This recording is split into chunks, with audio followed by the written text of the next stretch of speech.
मी चिंचवडवरून आलेलो आहे. वसंत राजाराम दळवी, वय वर्ष 70. मला गेली 15 वर्षापासून डायबेटीस अधिक हार्टचा अधिक BP असे त्रास होत होते. या त्रासासाठी औषधोपचार म्हणून मी पुण्यातील काही खाजगी रुग्णालयात औषधोपचार घेतले. पण जसं की माझ्यावर एक शिक्काच बसला की हे तुम्हाला कायमस्वरूपी रोग आहेत, आता हे तुम्ही हयातभर औषधं तुम्ही घ्यावयाचे आहेत. मग ती BPचे आहेत, डायबिटीसचे आहेत, हार्टचे आहेत. ही औषधं कंटिन्यू मी गेली 15 वर्ष घेत आहे. मध्यंतरी मला असंच एका जाहिरातीवरून कळालं, पेपरमध्ये मी वाचलं होतं की अशी उपचार करणारी एक माधवबाग नावाची संस्था आहे. तेव्हा मी काही अनुभव ऐकले. दीड वर्षापूर्वी मी माझ्या मित्राच्या मिसेसला जास्त त्रास होत होता, त्यासाठी त्यांना ॲडमिट केलं होतं आणि त्यांच्याकडून संपूर्ण उपचार करून घेऊन गेल्यानंतर वर्षभरात त्या अतिशय उत्तम आहेत. अलीकडे मलाही असं वाटू लागलं की आपण का जाऊ नये मग तिथे. चला मग मी पण जाऊन या संस्थेमध्ये ॲडमिशन घेतली आणि गेली 7 दिवस दररोज नित्यनियमानं अगदी पहाटे 4 पासून आमचा प्रोग्राम सुरू होतो. तो सकाळी अगदी हृदय तपासणी प्रथम, मग त्यांचा नियमितपणे काढा पिणे वगैरे आणि मॉर्निंग वॉक. हे मॉर्निंग वॉक साधारणपणे अर्धा तासापर्यंत आहे, मग ज्याच्या त्याच्यावर थोडंसं डिपेंड आहे. हे झाल्यानंतर पुन्हा तपासणी होते. BP किती झालेला आहे, वाढला आहे किंवा काय झालेलं आहे त्याची तपासणी होते आणि मग पुन्हा तुम्हाला पुढच्या प्रोग्रामसाठी हॉलमध्ये योगा या विभागाकडे पाठवलं जातं. तिथं सर्वांना मिळून अतिशय सुंदर योगा केला जातो. जवळजवळ 1.25 ते 1.5 तास योगा झाल्यावर सुद्धा पुन्हा BPची तपासणी होते.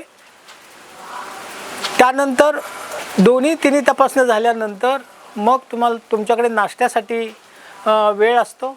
तो वेळ तुम्ही घ्यावयाचा आहे. ठरवून दिलेला नाश्ता आहे, तोच नाश्ता आपण घ्यावयाचा आहे.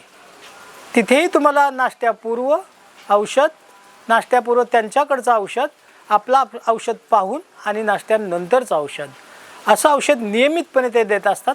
नाश्त्याचा प्रोग्राम झाल्यानंतर रीतसर तुम्ही 9 वाजता मेन त्यांच्या बिल्डिंगमध्ये 1ला मजला आणि 3रा मजला यामध्ये विभागून तुम्ही पंचकर्मासाठी जावयाचे असते. आम्ही हे सर्व प्रोग्राम नियमितपणे अगदी वेळेवर पाळून केलेले आहेत.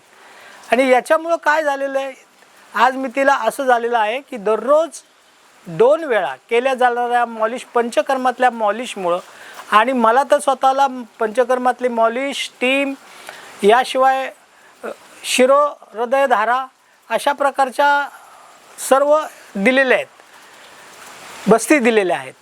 या बस्तीनं आज मी तिला, आज मला असं वाटतं की खूप असं हलकं वाटतंय मला आणि उत्साहपूर्ण, असं की जसं की काही 25 वर्षाचा तरुण आहे असं मला वाटतंय. आणि त्यामुळं मी खूप उल्हासित आहे. आज माझा शेवटचा डिस्चार्जचा दिवस आहे. एकूण टोटल पूर्ण 7 दिवसामध्ये येथील सर्व डॉक्टर, कर्मचारी वर्ग, येथील सर्वच व्यवस्था इतकी सुंदर आहे की त्याला कुठेही यापेक्षा सुंदर असायला हवी होती असं म्हणायला वावच नाही आहे. त्यामुळं त्या सर्वच कर्मचाऱ्यांचे, ही संस्था ज्यांनी उभी केली ती डॉक्टर साने यांचे मी मनापासून आभार मानतो.